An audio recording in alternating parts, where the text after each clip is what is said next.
మనకి Donald Trump మళ్ళీ India మీద తీవ్ర వ్యాఖ్యలు చేశాడనే చెప్పాలి. అయితే ఇక్కడ ట్రంప్ అంటే ఏంటంటే, ఇండియా చూసుకుంటే ప్రతి దేశం మీద కూడా వాళ్ళు ఎక్కువ టారిఫ్లు వేస్తూ ఉంటారు.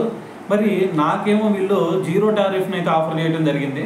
సో మరి ఇది ఏ విధంగా జరిగిందంటే, మరి నేను ఏవైతే వీళ్ళ మీద టారిఫ్లు వేసానో సో దీనివల్లే మరి వాళ్ళు మనకి జీరో టారిఫ్ను ఆఫర్ చేశారు. సో దీంతో పాటు చూసుకుంటే అటువైపు చైనా, బ్రెజిల్, దాని తర్వాత ఇండియా, ఈ మూడు కూడా మరి అధిక టారిఫ్లతో మన అమెరికాని చంపేస్తూ ఉన్నాయి. మరి టారిఫ్ల విషయంలో కనుక ఒకసారి చూసుకుంటే, నాకంటే టారిఫ్ల గురించి ఎవరికి బాగా తెలియదు అని చెప్పేసి ఒక స్టేట్మెంట్ ఇచ్చాడు అనమాట. సో దాని తర్వాత ఒక రిపోర్టర్ ఇంకో క్వశ్చన్ అడిగాడు, ఏమని, మరి ఈ టారిఫ్లు ఇండియా మీద పెంచుతున్నారు కానీ రష్యా మీద మీరు ఎందుకు పెంచట్లేదు అని చెప్పేసి ఒక క్వశ్చన్ వేసాడు.